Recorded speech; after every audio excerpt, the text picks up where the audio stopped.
many centuries before colonialism, Africans believed in praying to our ancestors.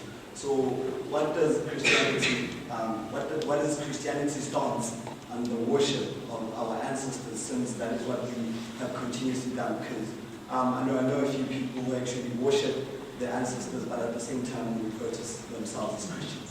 Sorry, can I just say something? Aren't we getting off the point? Isn't the debate supposed to be about blasphemy? And we can also organize a debate for that sometime. I want to get back to this. Can I make a statement? I want to make and we've got a couple of people, and I must think that you're are you from the university?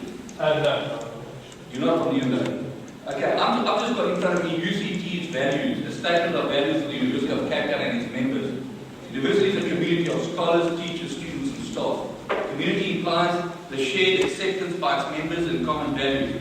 The concept of values implies not only rights, but also obligations for the community itself and for its individual members. And there's a whole thing, but let me read from further down. As a community, the university commits itself and aspects for all its members to exemplify and uphold these values and to reflect them not only in the institution and personal relations, but also in other aspects of university life, including work, sports, recreation, and cultural, intellectual, religious, and other activities. Religious is there. As a value-based community, we aspire. Now this comes from freedom of speech, taken off the freedom of speech. Is freedom of speech also going against the university's own UCT values? Because this is where it's at. This university says, as a value-based community, we aspire to an encompassing ethos, which there's a whole lot, but I'll read some of it, preserves what is valuable in the history of this institution and this country, and achieve and responds to the challenges posed by past injustices and unfair discrimination.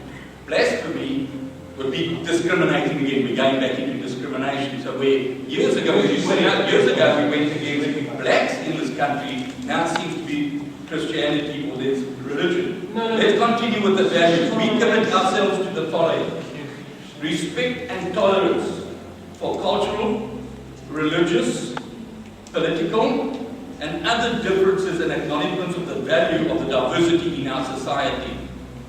Respect for respect for individual privacy, dignity, and the right to personal choice. Not to attack a man's personal choice, the right to personal choice.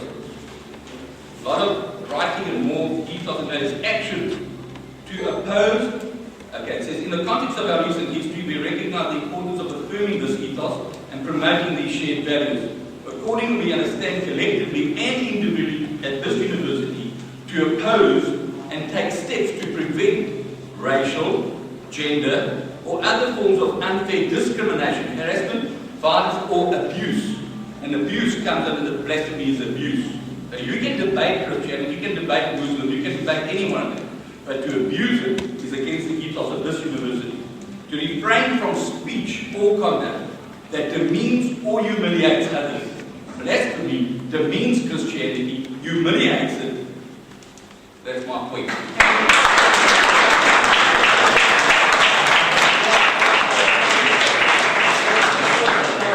Thank you for bringing us back onto the subject, because the UCT raidmate was calling Christians stupid fools and God an idiot and a pervert, and Jesus, we don't want to mention the words used, and not in one article, multiple, and with pictures, cartoons, and a very... Only two of them dealt with Christianity directly.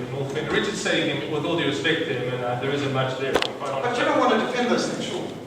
Look, Noam Chomsky said that if you don't respect the speech of the guy that you despise, you don't respect it at all. Hitler liked it when people agreed with him. Stalin liked it. All the worst mass murders in history have loved it when people echoed their own viewpoint.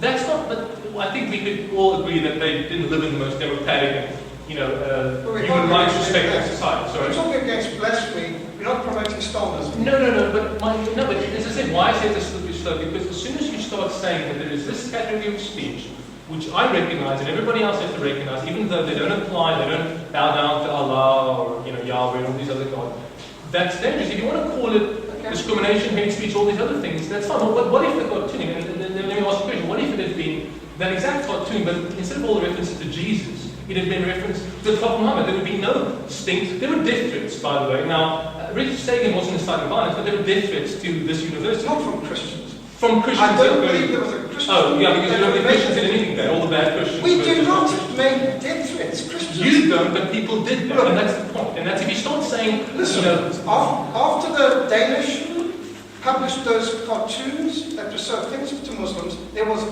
vast amount of violence against Danish and other properties all over the world. People were killed, things were burned, massive amount of destruction was done. That was not done to UCT. There was no car stone, there was no one killed, there was nothing burned. There was death threats.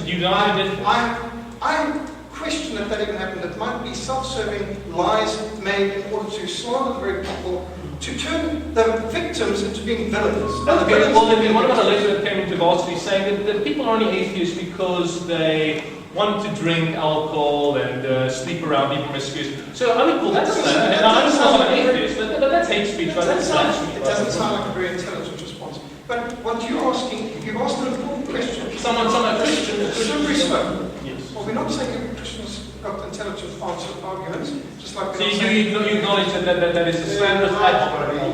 Nobody believes that every Christian is always consistent. Jesus said, not everyone says, Lord is... So you would say that someone who says who casts aspersions on an atheist without knowing what it is, you would say that's bad, let's be clear. It is definitely bad, because we don't know the man is ignorant. Now listen, I agree with you, it's a slippery slope. When you start infringing on people's freedom of speech, it can go in very dangerous directions, and all the dictatorships that have killed 160 million people in the 20th century alone should be good enough warning about that. Let me draw your attention to a terrible inconsistency, a hypocrisy, in fact, of most atheists.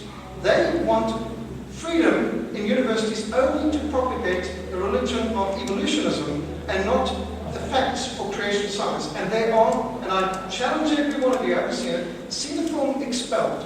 And look I've seen it. Look at the, well, what do you think about the intolerance and the imposition against academics and scientists? Out of Richard Nixon, okay? Oh, you're going to use the ad hominem argument. You're going to attack the man. No, a third degree. I've seen it. Deal with his issues. It was very tendentious. The fact is, it is a fact that there is an imposition going on in universities where humanists are persecuting anybody, even if they're not just because they disagree with the theory, the unprovable theory of evolution. It's not. It's a fact. Evolution is a fact. Yes. So what did you think of Richard Dawkins' statement that all the complexity in this plan probably came from aliens from outer space? In Expelled, first of all, he explained how that was an hypothesis he made. I'm not going to get Do into you think aliens from outer space? He was asking what do they believe, so he explained this. Well, I thought the guy was an atheist. Now I finally believe in aliens. You know, honestly. He doesn't believe it. He's a populistic argument. That's adult.